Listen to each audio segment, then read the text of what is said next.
Le 9e Salon international du 4x4 et du tout-terrain de Val d'Isère a relevé le défi, et de fort belle manière. C'est dans un climat économique difficile, la fameuse conjoncture que vous connaissez tous, et une poignée de pessimistes qui clamaient que le Salon de Val d'Isère ne pouvait avoir lieu cette année, et jouer l'alternance avec le mondial de l'automobile parisien. Tout cela n'a pas stoppé la détermination de Raphaël Audoui et de toute son équipe. Tant mieux pour les puristes.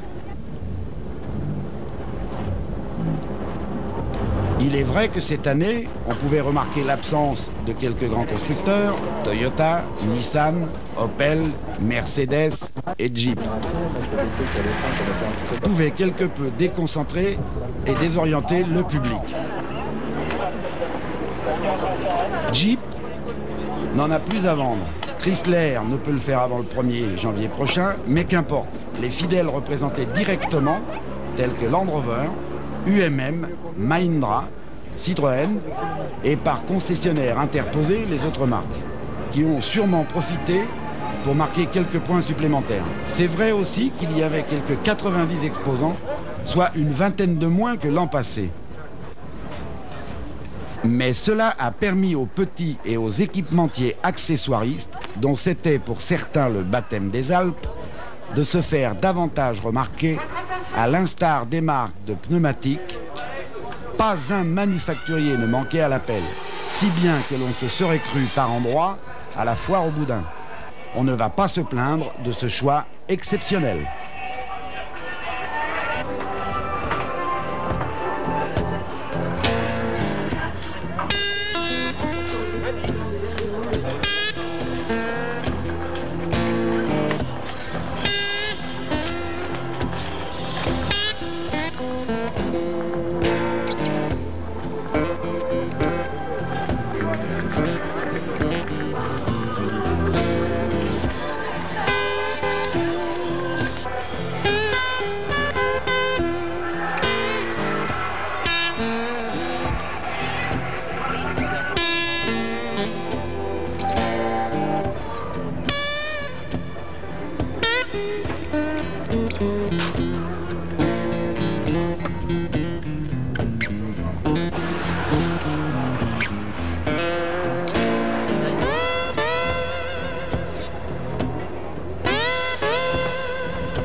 Il est vrai encore que l'espace Killy semblait déserté. Un plateau réduit à 40 voitures en démonstration, on en a compté plus de 150 les autres éditions. Mais si cela rendait les lieux encore plus grandioses, et ce, a quelque peu dépité le visiteur en quête de réelles nouveautés. Mais en y regardant de plus près, on dénichait néanmoins les HDJ 80 et autres Terrano ou Frontera, prêtés à des exposants, une drôle de façon d'être quand même présent pour la fête.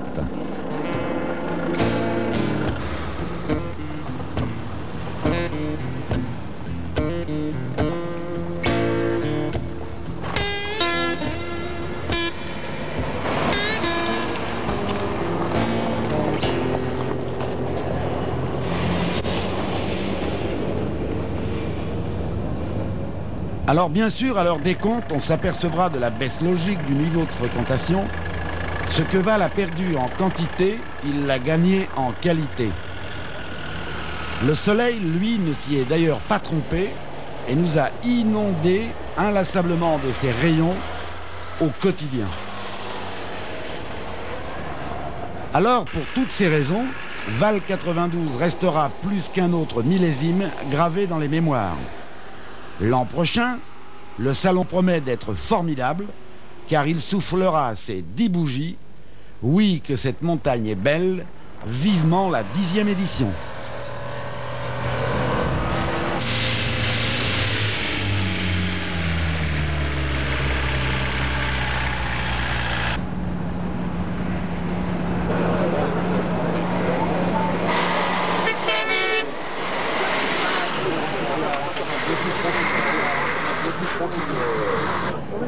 C'est impressionnant quand même.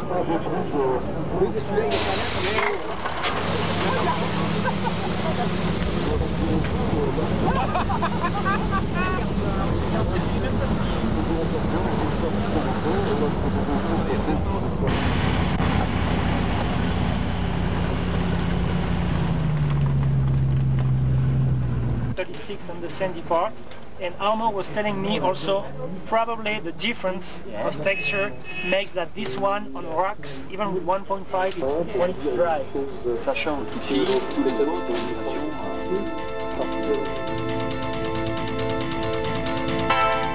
Hankook, le pneu qui a le bon look.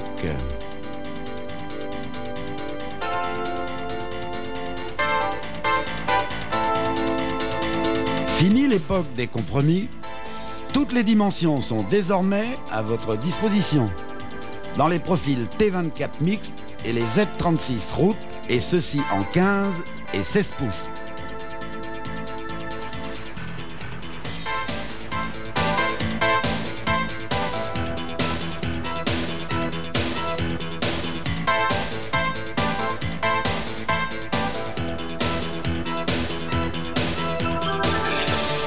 Les pneus Hankook ont pris place sur le marché. Déjà quelque peu encombrés, me direz-vous. Des pneus tout-terrain, grâce à leur prix particulièrement attractif, mais c'est bien grâce à leur rapport qualité-prix-performance qu'ils continuent de bâtir leur réputation.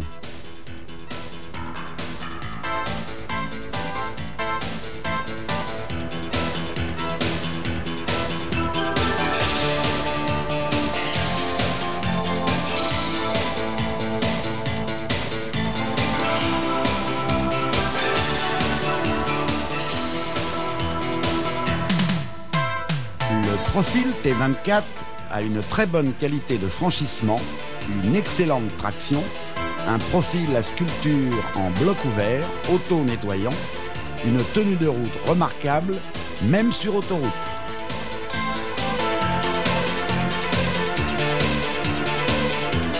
Le Z36 TL a un profil pour une utilisation routière et autoroutière soutenue, une bonne adhérence sur sol mouillé, un très bon confort, un niveau sonore très faible et une excellente motricité en tout terrain.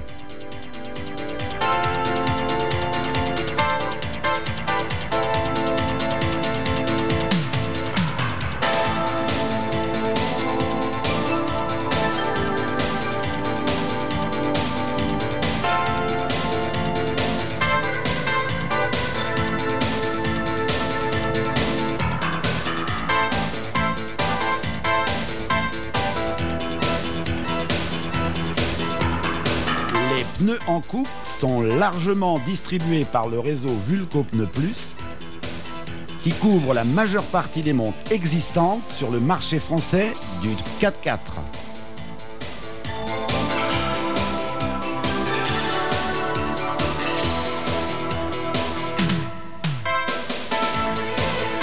Fabriqué en Corée, Hankook occupe actuellement le 11e rang mondial grâce à une variété de produits étonnante qui permet aux premiers fabricants coréens d'être implantés à travers le monde et sur tous les marchés.